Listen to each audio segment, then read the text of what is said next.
Hello बच्चों, आज हम लोग पढ़ने वाले हैं बीटीसी के साइंस में बायोलॉजी। जो हम लोग कुछ टॉपिक्स कवर किए थे जीव तथा निर्जीव के बारे में, इनके बारे में हम लोग कुछ टॉपिक्स कवर कर चुके थे और आज हम लोग पढ़ने वाले हैं पौधे व जंतुओं में भिन्नताएं। पौधे व जंतुओं में भिन्नता क्या होती है, आइए देखते हैं।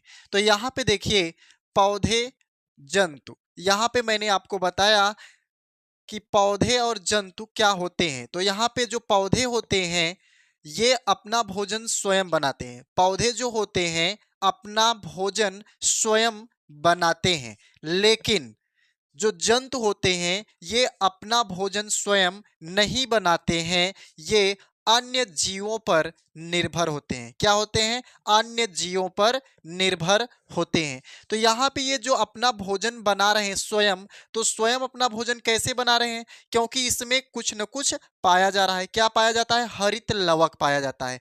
हरित लवक के द्वारा पौधे अपना भोजन स्वयं प्राप्त करते हैं। लेकिन जो जंतु होते हैं, जंतुओं में ऐसी चीजें कुछ भी नहीं होती हैं जो अपना भोजन स्वयं बनाए। ये अपने भोजन को प्राप्त करने के लिए दूसरे जीवों पर क्या रहते हैं? निर्भर रहते हैं। अब दूसरा पॉइंट क्या होता है पौधों में?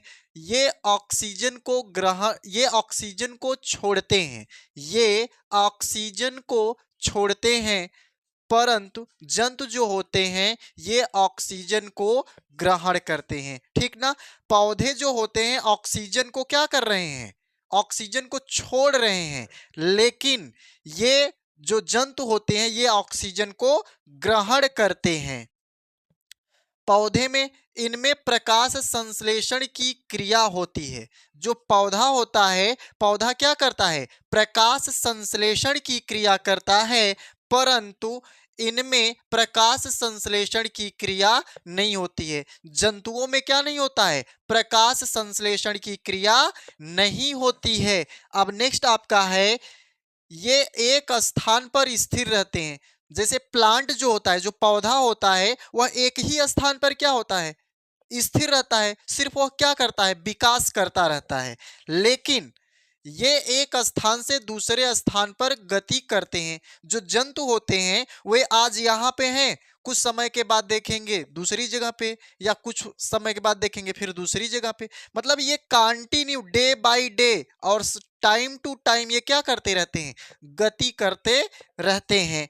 अब दूसरा क्या है? इनमें कोशिका भित्ति पाई जाती है। जो प्लांट होते हैं, प्लांट में क्या पाया जाता है? कोशिका भित्ति पाई जाती है। क्या पाई जाती है?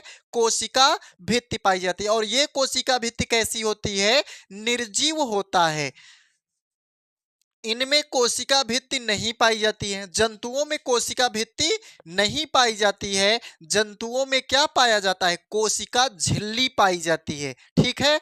तो यहां पे किसी को कोई प्रॉब्लम? एक बार फिर से आप देख लीजिए, आपको बताया क्या जा रहा है? पौधे व जंतुओं में भिन्नताएं। पौधे व जंतुओं में क्या भिन्नता होती है? तो एक साइड में यहाँ पे पौधे और एक साइड में यहाँ पे जंतु है। तो जो पौधे होते हैं, पौधे अपना भोजन स्वयं बनाते हैं, परंतु जंतु जो होते हैं अपना भोजन स्वयं नहीं बनाते।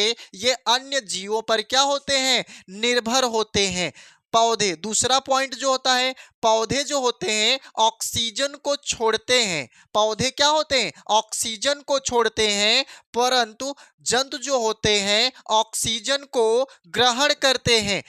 तीसरा पॉइंट इसमें पौधों में क्या होता है? इनमें प्रकाश संश्लेषण की क्रिया होती है। पौधों में क्या होता है? प्रकाश संश्लेषण की क्रिया होती है, परंतु जंतुओं में प्रकाश संश्लेषण की क्रिया नहीं होती है। अब नेक्स्ट आपका क्या होता है? ये एक स्थान पर स्थित होते हैं। मतलब जो पौधे हैं ये एक ही स्थान पर क्या है? स्थित हैं। लेकिन जो जंतु होते हैं एक स्थान से दूसरे स्थान तक क्या करते हैं? गति करते रहते हैं। इनमें कोशिका भित्ति पाई जाती है। पौधों में कोशिका भित्ति पाई जाती है, परंतु जंतुओं में कोशिका भित्ति नहीं पाई जाती है। ओके, अब हम चलते हैं अगले टॉपिक की ओर। तो यहाँ पे पादप व जंतु कोशिका में अंतर। अब यहाँ पे हम लोग पढ़ेंगे पादप तथा जंतु कोशिका में अंतर। तो यहाँ पे पादप कोशिका और यहाँ पे क्या है, जंतु कोशिका। तो पादप कोशिका क्या है, पादप कोशिका का आकार अनिश्चित होता है। जो पादप कोशिका का आकार होता है वह कैसा होता है, अनिश्चित होता है। परंतु जो जंतु कोशिका होती है, जंतु कोशिका का आकार निश्चित होता है। क्या होता है, निश्चित होता है। अब यहाँ पे पादप कोशिका में दूसरा पॉइंट क्या है, पादप कोशिका में कोशिका भित्ति पाई जाती है। जो पादप कोशिका होती है उस पादप कोशिका में कोशिका भित्ति पाई जाती है, परंतु जंतु कोशिका में कोशिका भित्ति नहीं पाई जाती। जो जंतु होते हैं, जंतुओं में क्या नहीं पाया जाता है, कोशिका भित्ति नहीं पाई जाती है। उसमें क्या पाया जाता है, कोशिका झिल्ली पाई जाती है। क्या पाई जाती है, कोशिका झिल्ली पाई जाती है। अब पादप कोशिका का तीसरा पॉइंट क्या है, पादप कोशिका में हरित लवक पाया जाता है। पादप कोशिका में क्या पाया जाता है, हरित लवक पाया जाता है। जंतु कोशिका में हरित लवक नहीं पाया जाता। अब देखिए, जो हरित लवक पाए जा रहे हैं पादप कोशिका में, इन्हीं हरित लवक के माध्यम से पौधे क्या करते हैं, प्रकाश संश्लेषण की क्रिया करते हैं। लेकिन जंतुओं में ये नहीं होते। अब यहाँ पे देखिए चौथा पॉइंट क्या है, पादप में इनमें प्लास्टिड्स पाए जाते हैं। क्या पाए जाते हैं, प्लास्टिड्स पाए जाते हैं। लेकिन जंतुओं में प्लास्टिड्स नहीं पाए जाते हैं। अगला क्या है, पांचवा, इनमें सेंट्रोसोम नहीं पाए जाते। पादप में सेंट्रोसोम नहीं पाए जाते, लेकिन जंतुओं में सेंट्रोसोम पाए जाते हैं। तो यहाँ पे किसी को कोई प्रॉब्लम, एक बार आइए फिर से हम देखते हैं। आपको बताया क्या गया, पादप कोशिका तथा जंतु कोशिका में अंतर। तो पादप कोशिका जंतु कोशिका क्या है, पादप कोशिका का आकार अनिश्चित होता है, परंतु जंतु कोशिका का आकार निश्चित होता है। पादप कोशिका में कोशिका भित्ति पाई जाती है, जंतु कोशिका में कोशिका भित्ति नहीं पाई जाती। पादप कोशिका में हरित लवक पाए जाते हैं, जंतु कोशिका में हरित लवक नहीं पाए जाते। इनमें प्लास्टिड्स पाए जाते हैं, इनमें प्लास्टिड्स नहीं पाए जाते। इनमें सेंट्रोसोम नहीं पाया जाता, इनमें सेंट्रोसोम पाया जाता है। तो यहाँ पे ये सब आपको पूर्ण रूप से एकदम मैंने बता दिया। अब इसमें कोई आपको समस्या होती है तो आप जरूर पूछ सकते हैं, कमेंट कर सकते हैं। अब हम चलते हैं नेक्स्ट टॉपिक की ओर। अनुकूलन, जिसे आप कहते हैं इंग्लिश में एडॉप्टेशन। अनुकूलन क्या होता है, जीव जिस वातावरण में रहते हैं, जो जीव होते हैं जिस वातावरण में रहते हैं, उनका शरीर भी उसी वातावरण में जीने के लिए विशेष लक्षण उत्पन्न करता है। जो जीव होता है जिस वातावरण में रहते हैं, उनका शरीर उसी वातावरण में जीने के लिए क्या हो जाते हैं, विशेष लक्षण क्या कर लेते हैं, उत्पन्न कर लेते हैं।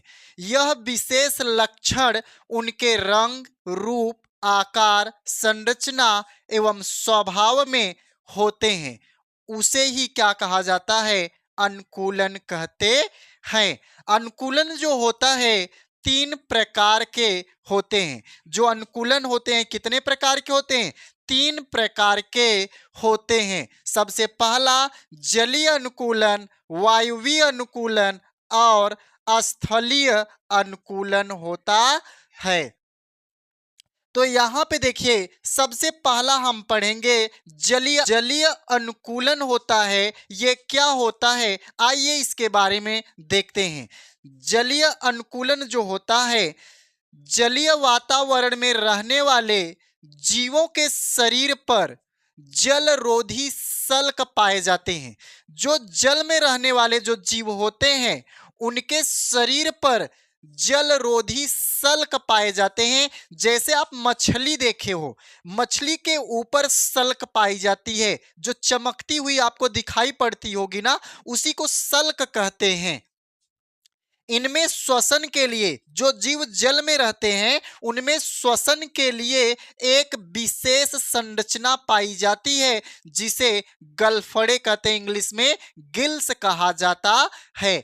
इनका शरीर धारा रेखित धारा रेखित होती है, तो वे क्या करते हैं, तैरने में सहायता करता है। उनमें क्या होता है, जब इनमें धारा रेखित जो आप में शरीर में धारा रेखित जो चिन्ह पाए जा रहे हैं, जो धारा रेखी जो उनमें कलाएं पाई जा रही हैं, वो क्या करती हैं, तैरने में सहायता करती हैं। जैसे क्या होता है, मछली और ऑक्टोपस। तो मछली और ऑक्टोपस की शरीर पर आप देखेंगे तो क्या पाई जाती है, धारा रेखित संरचनाएं पाई जाती हैं और उनपे सल्क पाया जाता है, ठीक ना। तो ये सभी क्या होते हैं, इनके तैरने में ये मदद करते हैं धारा रेखित। और ये जो गलफड़े होते हैं इन्हें सांस लेने में क्या करता है, सहायता प्रदान करता है। तो ये तो पहला पॉइंट हुआ जो जीव होते हैं। अब तीसरा पॉइंट होता है, जैसे जो पौधे औधे हो जाए। दूसरा पॉइंट देखिए, जलीय पौधों का शरीर कोमल व कमजोर होता है। जो जल में रहने वाले जितने भी प्लांट होते हैं वो कैसे होते हैं, बहुत ही कोमल होते हैं। और कैसे होते हैं, बहुत ही नाजुक, मतलब कमजोर होते हैं। क्योंकि इन पौधों के सभी भागों पर क्योंकि इन पौधों के सभी भागों पर या भागों में मृदुतक की अधिकता होती है। क्या होती है, मृदुतक की अधिकता होती है। जलीय पौधों के सभी भाग पर जलरोधी मोम की परत पाई जाती है। जितने भी जल रोधी प्लांट होते हैं सभी की सतह पर मोम के समान क्या पाई जाती, संरचना पाई जाती है, जिससे वे सड़ने से बचते हैं। क्या होते हैं, उन वे सड़ने से बच सकें। अगर यही मोम की संरचना उनके सतह पर न पाई जाए तो क्या हो जाएंगे, सड़ जाएंगे।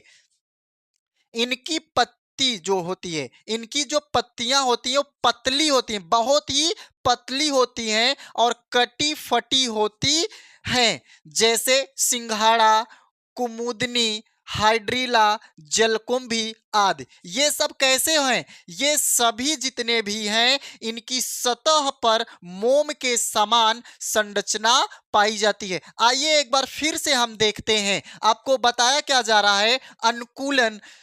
जीव जिस वातावरण में रहते हैं, जो जीव होते हैं जिस वातावरण में रहते हैं उनका शरीर भी उसी वातावरण में जीने के लिए विशेष लक्षण उत्पन्न कर लेते हैं।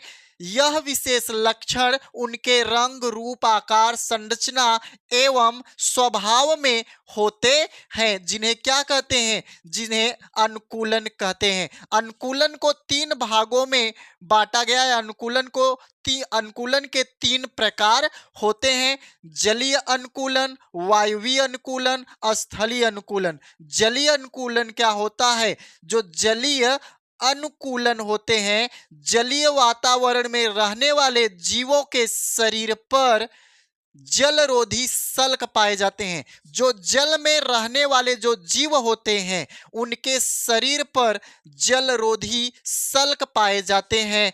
इनके श्वसन के लिए एक विशेष संरचना पाई जाती है जिन्हें गलफड़े कहते हैं। जिन्हें क्या कहा जाता है, गलफड़ा कहा जाता है। जिनका शरीर धारा रेखित होता है, जो तैरने में सहायता करता है। क्या करता है, तैरने में सहायता करता है। जैसे क्या है, मछली है और ऑक्टोपस है। दूसरा क्या होता है, जलीय पौधों का शरीर कोमल व कमजोर होता है। जो जल में रहने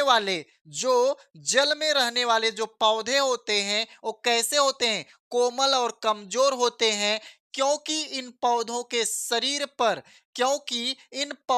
सभी भागों पर कह लीजिए, इन पौधों के सभी भागों पर मृदुतक की अधिकता होती है। क्या होती है, मृदुतक की अधिकता होती है।